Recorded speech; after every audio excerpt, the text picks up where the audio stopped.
Alors, voici le fer à repasser. Je vais même plutôt dire la centrale vapeur de chez Philips, la GC6722. Voilà.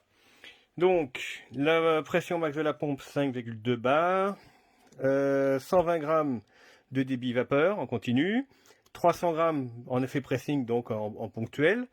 La semelle est en céramique. On a 1,5 litre de réservoir d'eau. Voilà. Un rappel de détartrage lorsqu'il y a besoin. Merci le chat, je t'ai pas demandé d'aller sur mes vêtements. Récipient pour le détartrage inclus, pour le mettre dedans, sans problème. Et enfin, il y a bien un arrêt automatique dessus. Maintenant, je vais aller rechercher la puissance. Alors, l'info est en dessous de la boîte. Donc de 2000 à 2400 watts en fonction de la tension. Donc 220, 240 volts. Donc en gros 2200 watts ou 230 volts. Allons-y maintenant pour le déballage. Alors c'est le tout premier déballage.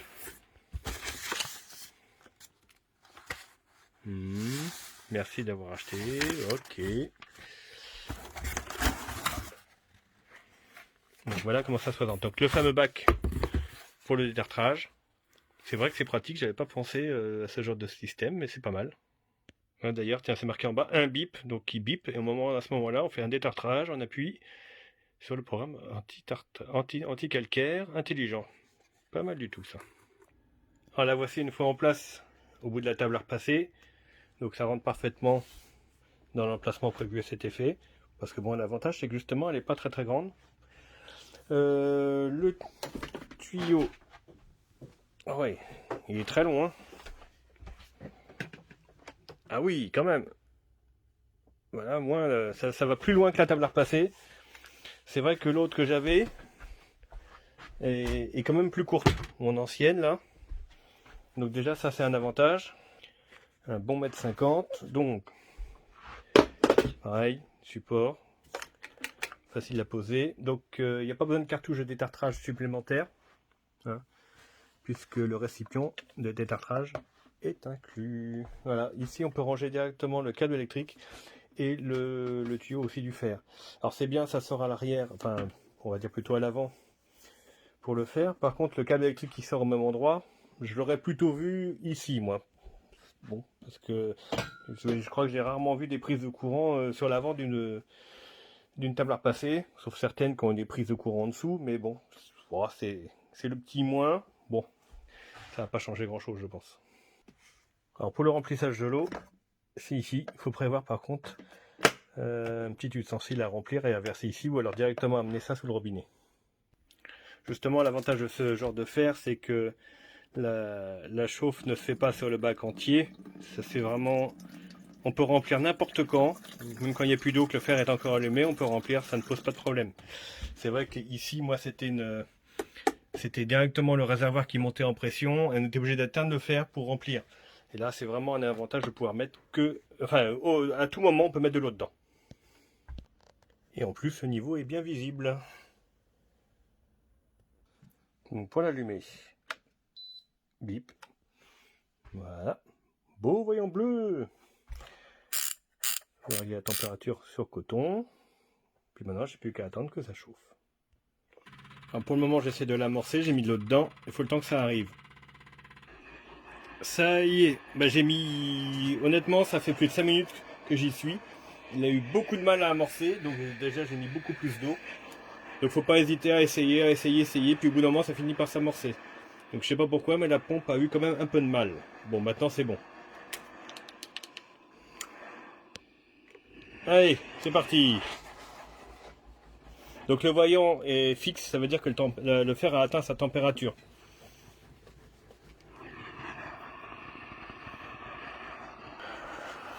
Il délivre pas mal de vapeur en tout cas, c'est pas si mal que ça. Hop. On voit pas beaucoup. Mais ça délivre pas mal de vapeur. Bon, de toute façon, c'est pas le plus puissant des fers, mais pour du courant, ça fait très bien son office. Bon, sans forcer plus que ça, j'ai réussi à le repasser. Le débit de vapeur est largement suffisant, parce qu'il était très froissé. Là, c'est du coton. Hein. Donc, je l'avais réglé en mode coton. Parce que si on regarde bien, voilà, comme tous les fers, de toute façon. Et on peut mettre la vapeur qu'à partir de la soie. Si on met synthétique, il n'y aura pas de vapeur. Parce que le fer n'est pas assez chaud pour ça, donc ça n'autorise pas la vapeur. Alors ne pas faire comme moi tout à l'heure, parce que je suis resté appuyé plus de 2 secondes sur ce bouton-là. Ça m'a mis le fer en mode détartrage. Et là, dans ce cas-là, la pompe débite de l'eau en permanence, justement pour faire un circuit. Et forcément, au bout d'un moment, après, il y a de l'eau qui coule par ici, ce qui est tout à fait normal. Donc, de toute façon, c'est bien marqué dessus. Voilà, presser 2 secondes pour le clean.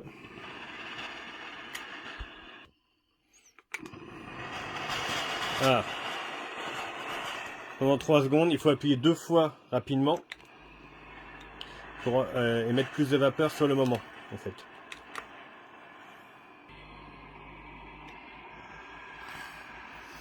Voilà, bon, pour l'effet pressing, c'est pas non plus le super effet, mais honnêtement, bon, hein, ça va encore. Moi, ce que je vois surtout, c'est que ça délivre pas mal de vapeur pour les vêtements, pour le repassage classique. Je vous dis, je vois vraiment une différence par rapport au Calor que j'avais avant. Il a un débit plus constant, qui est plus efficace. Donc moi, c'est ce que je retiens dans tout ça. Enfin, je m'arrête là parce que j'ai presque prendre plaisir à repasser avec ce fer. Vous voyez, mes vêtements, je leur fais pas de cadeau. Hein. Dans la machine, malheureusement, elle intègre le sèche-linge intégré et ça chauffe tellement que mon linge est très froissé. Et avec ça, là, j'ai aucun problème pour le faire. On sent que c'est humide légèrement, donc ça envoie bien, ça envoie bien. Et c'est vraiment bien chaud. Donc pour résumer, un bon fer de gamme moyenne, hein, qui vous donnera, je pense, bien des services. De toute façon, il n'est pas très cher. Vous voyez, il est quand même assez efficace. Je pense que ça peut être un bon achat. Et il n'est pas bruyant. Vous pouvez le faire sans problème avec quelqu'un qui dort à côté. Vous voyez le bruit. Là, la pompe est en route. On entend plus finalement la vapeur sortir. Voilà, moi qui suis pas un expert du repassage, en plus j'ai filmé d'un côté d'une main et passé le fer de l'autre. Je pense qu'au final, je m'en suis pas si mal tiré que ça. Je n'ai eu aucun problème à défroisser. Bon là, le vêtement, on voit bien qu'il y a de l'usure de nettoyage et autres, mais on se rend pas bien compte. Voilà. Mais le tissu, il est parfaitement bien repassé. Donc en résumé, je suis content de ce fer. J'ai eu un petit peu de mal à le mettre en service parce que l'eau ne voulait pas s'amorcer. Mais au final, c'est un bon fer. Bon au boulot, hein, maintenant j'ai tout ça à faire. J'espère que ça vous aidera dans votre choix. À bientôt.